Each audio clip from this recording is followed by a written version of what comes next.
UP में जैसे जैसे चुनावी प्रचार की स्पीड बढ़ रही है, वैसे वैसे वार की धार भी बढ़ रही है। यूपी की राजनीति विकास की पटरी पर दौड़ते हुए अब धीरे धीरे धर्म की राजनीति की ओर डिरेल हो रही है।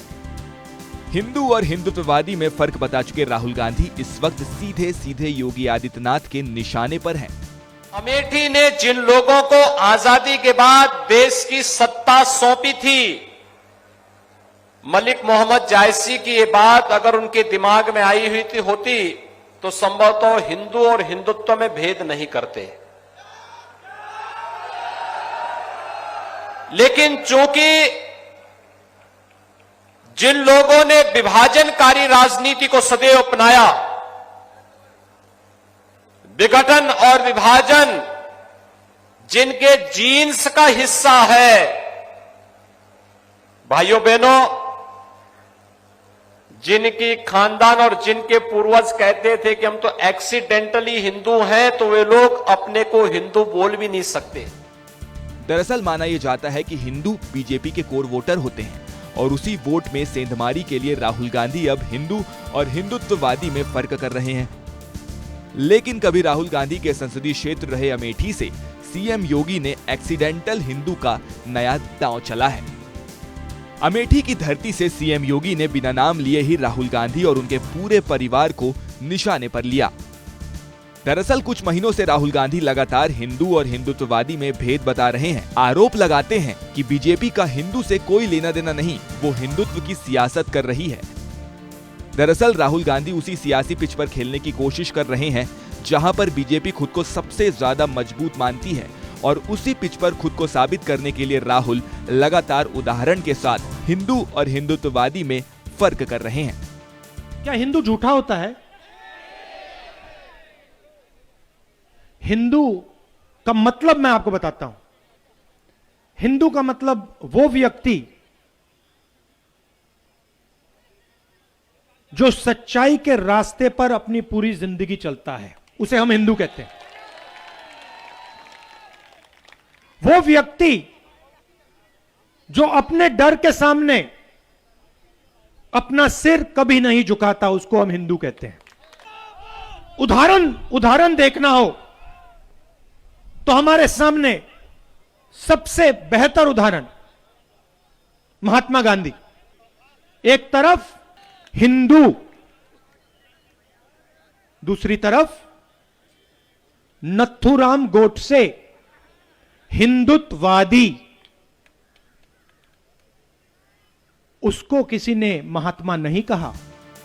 एक तरफ राहुल बीजेपी को हिंदू नहीं बल्कि हिंदुत्व का हिमायती बता रहे हैं, तो दूसरी ओर बीजेपी अयोध्या से लेकर काशी और मथुरा का नाम लेकर हिंदू वोटर को अपने पक्ष में लाने की कोशिश कर रही है।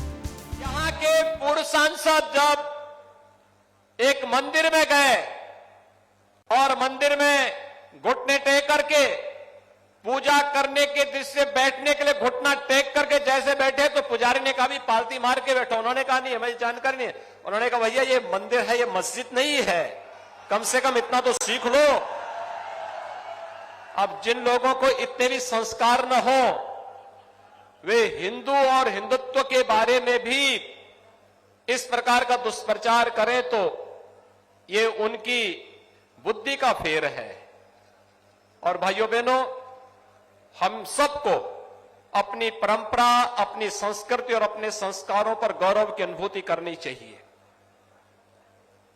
हम सबको इस बारे में विश्वास होना चाहिए कि दुर्लभम भारतीय जन्म मानुषम तत्र दुर्लभम। ये भारत में जन्म लेना दुर्लभ है और इसमें मनुष्य के रूप में जन्म लेने का सौभाग्य हम सबको प्राप्त हुआ है। ये हमारे लिए और भी सौभाग्यशाली है। हम अपने सौभाग्य के लिए गौरव की अनुभूति करें। अमेठी में योगी आदित्यनाथ ने राहुल गांधी को न सिर्फ एक्सीडेंटल हिंदू बताया बल्कि उन्हें हिंदू विरोधी तक बता डाला।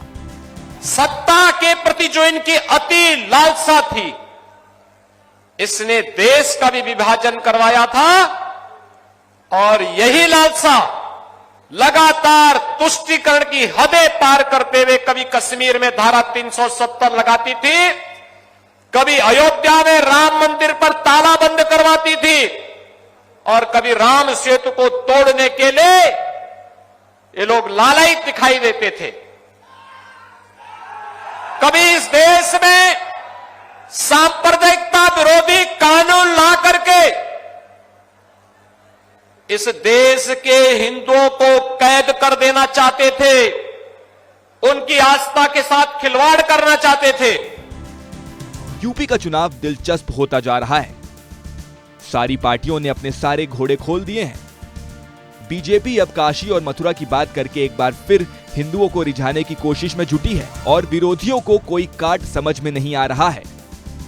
शायद यही वजह है कि राहुल दार्शनिक अंदाज में हिंदू और हिंदुत्ववादी में भेद समझा रहे हैं।